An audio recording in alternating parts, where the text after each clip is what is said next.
¿Alguna vez te has preguntado qué hay detrás de la leyenda de La Llorona? ¿Crees que es solo un cuento para asustar a los niños? Hoy te traemos dos historias reales, escalofriantes y llenas de misterio, que te harán cuestionar todo lo que creías saber. Historias que no solo te pondrán la piel de gallina, sino que te harán mirar dos veces antes de acercarte a la orilla del agua. ¿Estás listo para descubrir la verdad? No olvides darle like, suscribirte y activar la campanita para no perderte los relatos más aterradores. Comienza el viaje. Si te atreves. Era la historia que mi abuelo jamás quería contar. Cuando alguien le preguntaba sobre su juventud en la Ciudad de México, podía hablar de sus años de trabajador, de sus largas caminatas por las calles empedradas y de las viejas casonas del centro. Pero si alguien mencionaba a La Llorona, su rostro se volvía pálido, sus manos temblaban y siempre decía lo mismo. Esa no es una leyenda, es algo real, y yo la vi con mis propios ojos. Mi abuelo nació en la década de 1920, en una época en la que la Ciudad de México aún tenía zonas rurales y canales de agua que conectaban pueblos antiguos. Cuando era joven, trabajaba de velador en una vieja fábrica de telas ubicada en lo que hoy es Iztapalapa, cerca de un canal de agua que, según decían, era un paso habitual para La Llorona. Él no creía en esas cosas. Decía que la gente hablaba de espíritus porque necesitaba algo en que creer o simplemente para espantar a los niños que se escapaban de noche. Pero todo cambió una madrugada fría, cuando se quedó solo en la fábrica. Aquella noche, los otros dos veladores no llegaron a trabajar, así que a mi abuelo le tocó hacer el recorrido solo. Con un farol en la mano, caminaba por los pasillos largos de la fábrica, revisando que las puertas estuvieran cerradas y que nada estuviera fuera de lugar. Afuera, la niebla cubría el canal y la luna apenas se reflejaba en el agua sucia. De pronto, escuchó algo, un lamento, un sonido suave, lejano, como un murmullo arrastrado por el viento. ¡Ay! Mis hijos. Mi abuelo se detuvo. Sabía que podía ser el viento, o tal vez algún borracho gritando en la distancia.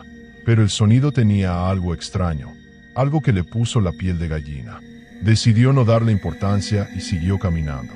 Llegó hasta la parte trasera de la fábrica, donde una vieja barda de piedra separaba el terreno del canal. Se asomó por un hueco en la pared y vio que el agua estaba quieta, pero la niebla parecía moverse como si algo estuviera emergiendo de ella. Y entonces la escuchó de nuevo. ¡Ay! Mis hijos. El sonido estaba más cerca. Mi abuelo sintió un escalofrío recorrerle la espalda. Intentó moverse, pero sus piernas no respondían. Frente a él, al otro lado del canal, una figura comenzó a formarse entre la neblina. Era alta, cubierta con un manto blanco que flotaba con el viento. Su rostro estaba borroso, pero su boca parecía abierta en un grito de dolor. Mi abuelo quiso correr, pero algo lo mantenía atado al suelo. La figura se deslizaba lentamente sobre el agua, sin hundirse, avanzando en su dirección. El aire se volvió helado. El farol en su mano parpadeó y luego se apagó por completo. Y entonces, ella volteó a verlo. Mi abuelo nunca pudo describir exactamente qué vio en ese momento. Decía que fue como si la muerte misma lo mirara, como si algo dentro de él se rompiera. Sintió un dolor agudo en el pecho, un peso insoportable en los hombros, y en su cabeza, un eco repetía una y otra vez el lamento. Allí, mis hijos. Despertó horas después en el suelo, con los labios morados y el cuerpo entumecido. No sabía cuánto tiempo había estado ahí. El farol estaba roto a su lado, y el sol ya empezaba a salir. Renunció esa misma mañana. Nunca volvió a la fábrica, pero desde aquella noche, algo cambió en él. A veces, cuando dormía, despertaba sobresaltado, gritando en la madrugada. Y siempre decía lo mismo: no la dejen entrar, no la miren a los ojos. Mi familia nunca supo exactamente qué significaban esas palabras, pero mi abuelo estaba convencido de que, aquella noche, La Llorona lo había marcado de alguna manera. Cuando falleció, muchos años después, en su última noche de vida, su cuerpo temblaba y sus labios apenas podían formar palabras. Mi madre, que estaba con él, juró haber escuchado algo más, un murmullo débil entre su último aliento. Ella está aquí, vino por mí. Después de eso, la habitación quedó en un silencio sepulcral. Afuera, en la calle, Alguien dijo haber escuchado un lamento lejano. Desde entonces, en nuestra familia, nadie duda de la existencia de la Llorona. Esa noche, después de que mi abuelo dejó de respirar, algo extraño pasó en la casa. Mi madre, aún con lágrimas en los ojos, se quedó inmóvil mientras el cuerpo de mi abuelo yacía en la cama. De repente, las luces empezaron a parpadear.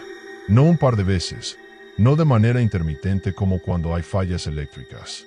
Fue como si algo estuviera manipulando la energía de la casa, como si algo invisible exhalara dentro de la habitación. Mi tía, que estaba en el pasillo, dio un grito ahogado. Señalaba la ventana con una mano temblorosa, los ojos abiertos de par en par. Ahí hay alguien afuera, dijo con un hilo de voz. Mi madre volteó, y aunque la ventana estaba cubierta por una cortina vieja, la silueta de algo alto y encorvado se proyectaba sobre la tela. La forma no era humana, era delgada, con brazos anormalmente largos, y parecía moverse de un lado a otro, como si estuviera esperando que alguien la dejara entrar. El aire en la habitación se volvió denso. La presión en el pecho de mi madre se hizo insoportable. Y entonces, el sonido, ese lamento que mi abuelo siempre había advertido. Allí, mis hijos. El grito se coló por las paredes como un veneno invisible. Era un eco distorsionado, un quejido de otro mundo que se filtró por cada rincón de la casa. El cuerpo de mi abuelo, que ya estaba sin vida, comenzó a temblar. Mi madre gritó, retrocediendo mientras mi tía caía de rodillas. El cadáver de mi abuelo no solo se estremecía, estaba moviéndose.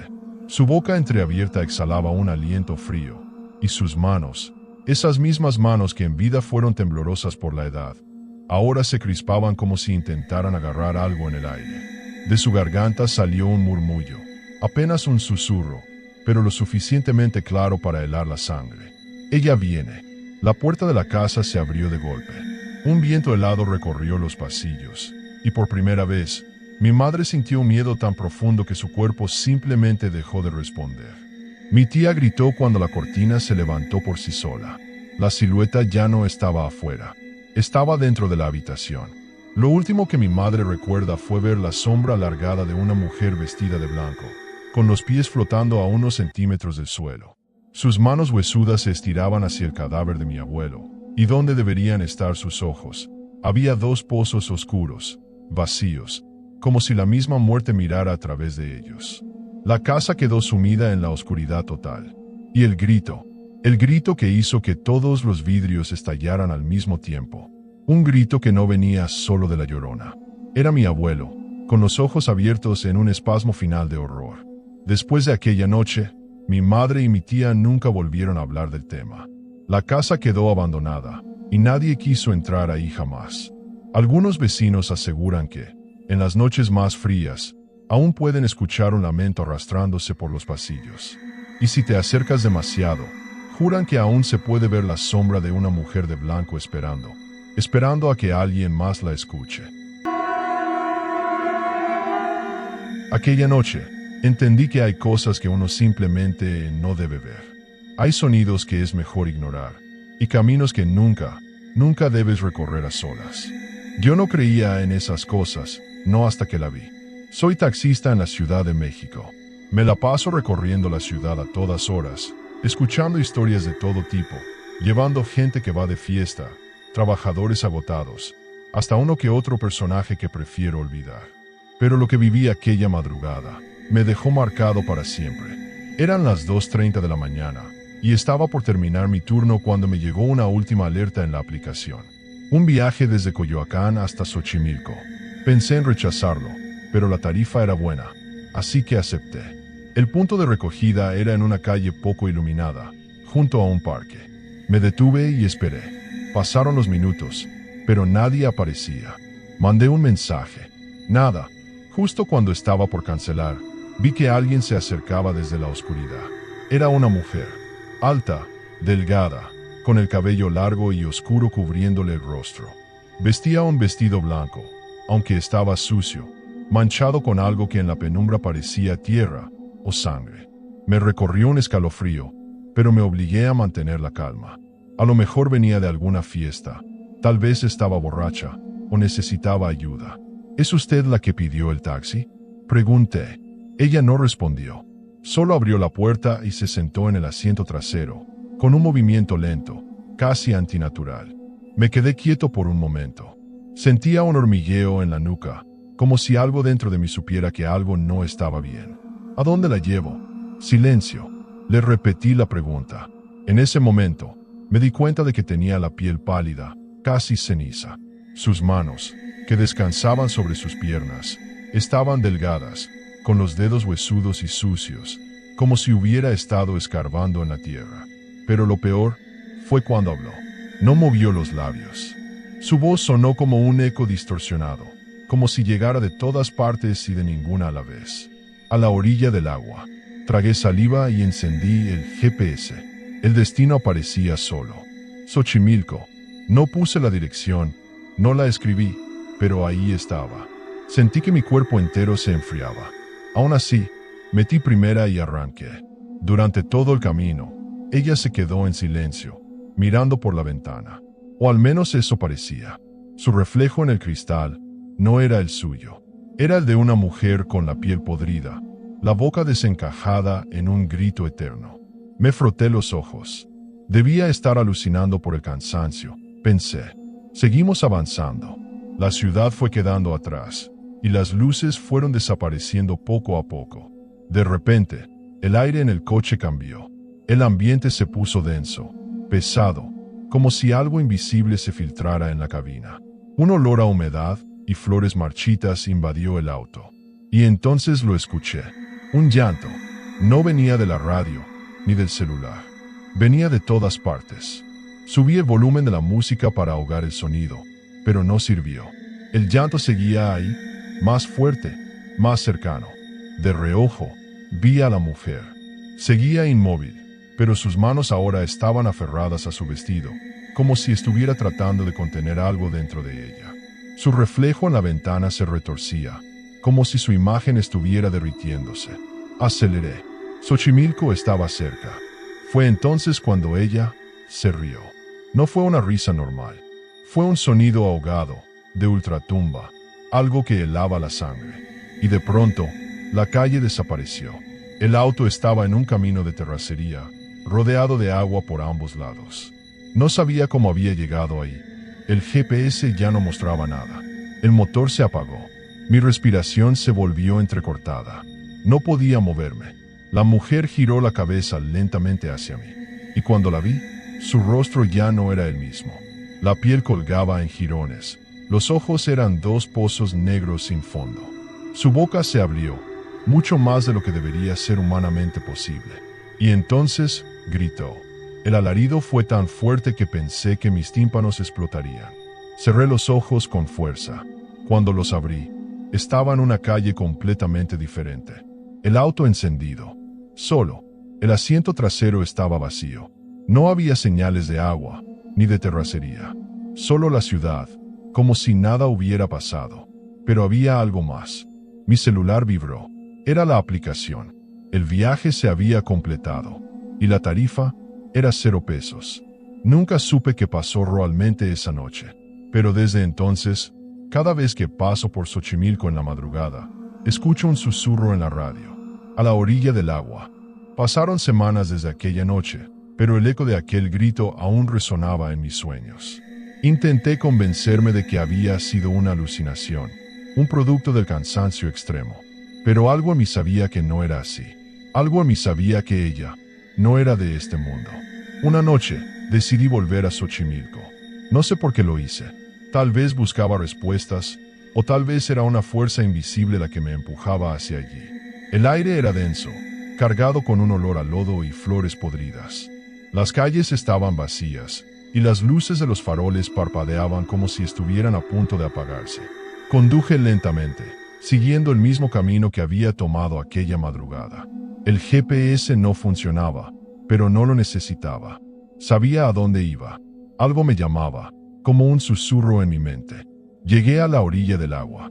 Los canales de Xochimilco brillaban bajo la luz de la luna, pero no era un brillo natural. Era algo opaco, enfermizo, como si el agua estuviera muerta.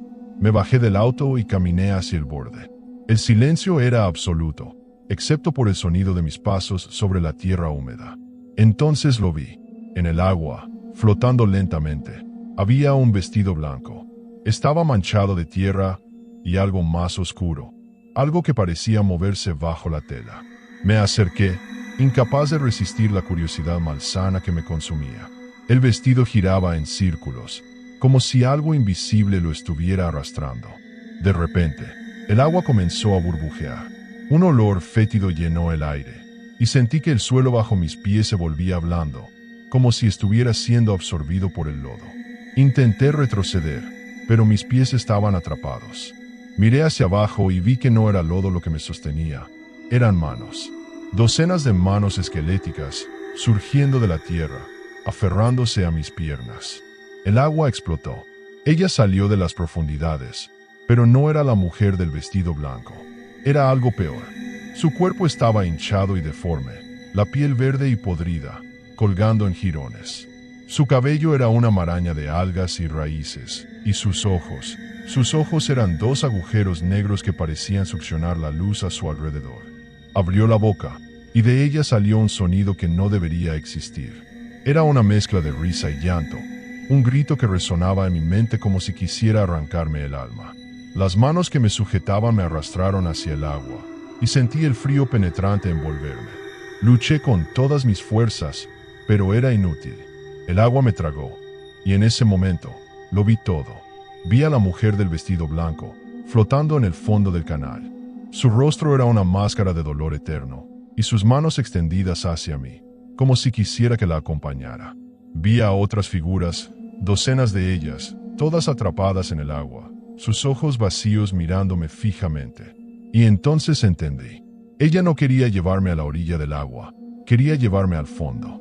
El último sonido que escuché fue su voz, susurrando en mi mente. «Nunca te irás». Cuando desperté, estaba en mi auto, empapado y temblando. El sol comenzaba a salir, y los pájaros cantaban como si nada hubiera pasado. Pero yo sabía que no era un sueño. Mis ropas estaban cubiertas de lodo y algas, y en mis manos había marcas de dedos, como si alguien me hubiera aferrado con fuerza. Desde entonces, no puedo acercarme a Xochimilco. Cada vez que lo intento, el auto se detiene por sí solo, y el motor se apaga. Y en la radio, siempre escucho el mismo susurro, a la orilla del agua.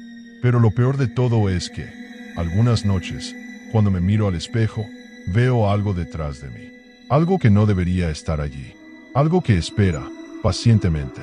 Porque ella no ha terminado conmigo. Y nunca lo hará.